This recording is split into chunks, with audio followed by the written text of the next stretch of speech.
Hai, saya Foni, penulis buku pedoman lengkap profesional SDM Indonesia dan buku pedoman lengkap soft skill, kunci sukses dalam karir, bisnis, dan kehidupan pribadi. Kali ini saya akan membahas tentang penilaian kinerja.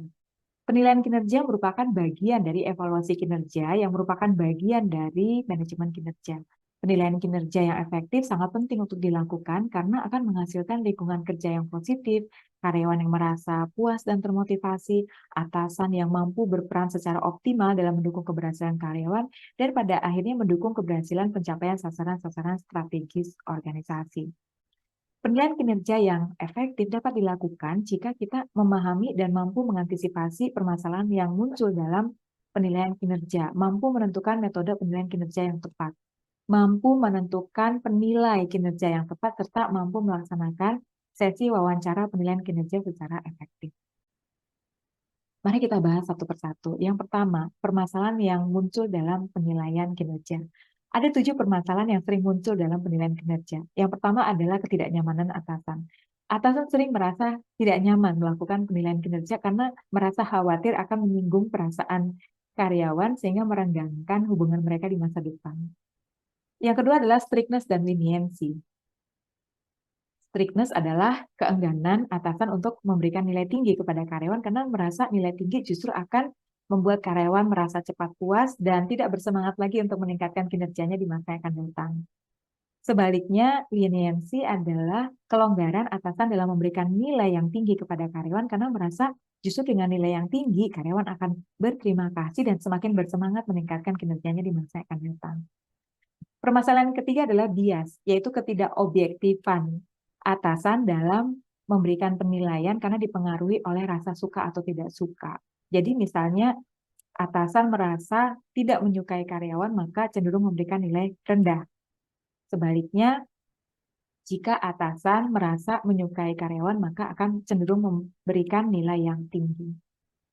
Permasalahan yang keempat adalah memanipulasi penilaian, yaitu rekayasa yang dilakukan oleh atasan dalam memberikan penilaian karena dipengaruhi oleh motif tertentu. Misalnya, motif untuk memberikan promosi jabatan, maka atasan dengan sengaja akan memberikan nilai yang tinggi. Namun ketika motifnya adalah memberikan atau melakukan pemutusan hubungan kerja atau PHK, maka atasan dengan sengaja memberikan nilai yang rendah.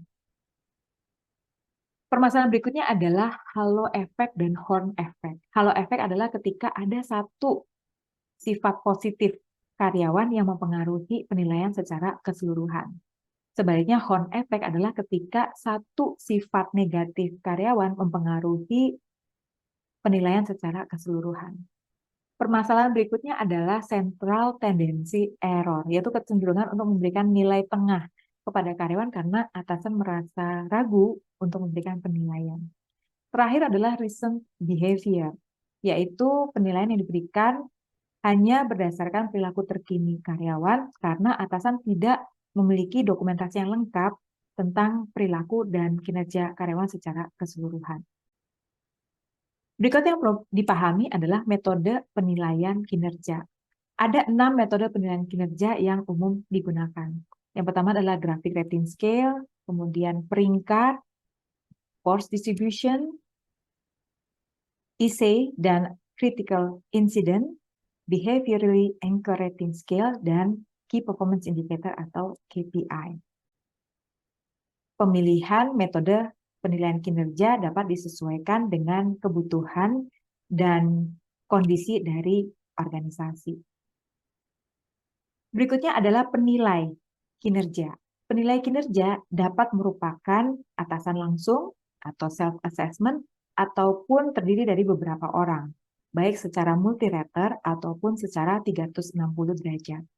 Penilai secara multi-rater terdiri dari orang-orang yang memiliki hubungan kerja langsung dengan karyawan.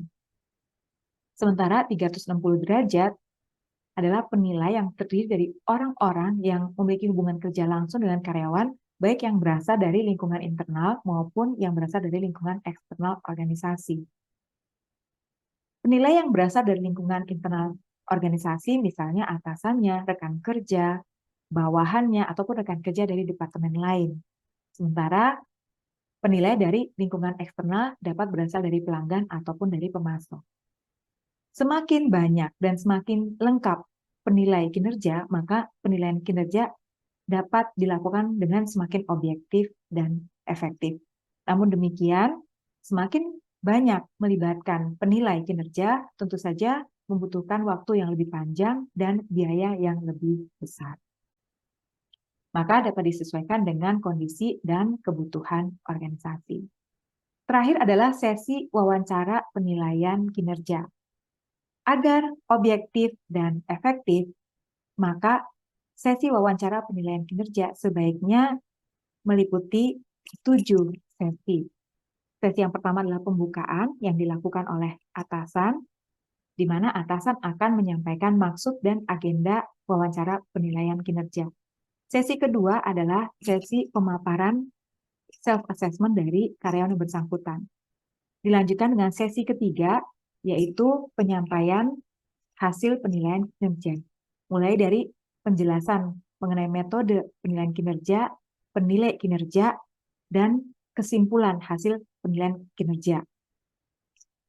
Kemudian dilanjutkan dengan sesi keempat, yaitu diskusi usulan pengembangan, yang meliputi peningkatan tanggung jawab karyawan, dukungan atasan yang dibutuhkan, peningkatan karir, dan kenaikan gaji yang diharapkan oleh karyawan. Sesi selanjutnya adalah employee summary, di mana atasan kemudian menyimpulkan hasil kesepakatan wawancara penilaian kinerja, baik kesepakatan tentang hasil penilaian maupun kesepakatan tentang usulan pengembangan karyawan. Kemudian dilanjutkan dengan diskusi imbalan kinerja dan ditutup dengan sesi penutup yang berisi penandatanganan hasil kesepakatan wawancara penilaian kinerja antara atasan dengan karyawan dan kemudian penentuan jadwal pertemuan selanjutnya sebagai tindak lanjut. Dengan ketujuh sesi ini diharapkan sesi wawancara dapat berlangsung secara objektif, efektif, dan efisien. Demikianlah pembahasan mengenai penilaian kinerja. Pastikan organisasi Anda melaksanakan penilaian kinerja secara objektif, efektif, dan efisien untuk memastikan terciptanya lingkungan kerja yang positif, karyawan yang merasa puas dan termotivasi, atasan yang dapat berperan optimal dalam mendukung keberhasilan karyawan, dan pada akhirnya mendukung keberhasilan pencapaian sasaran-sasaran strategis organisasi. Terima kasih sudah menyaksikan, semoga bermanfaat dan sampai jumpa.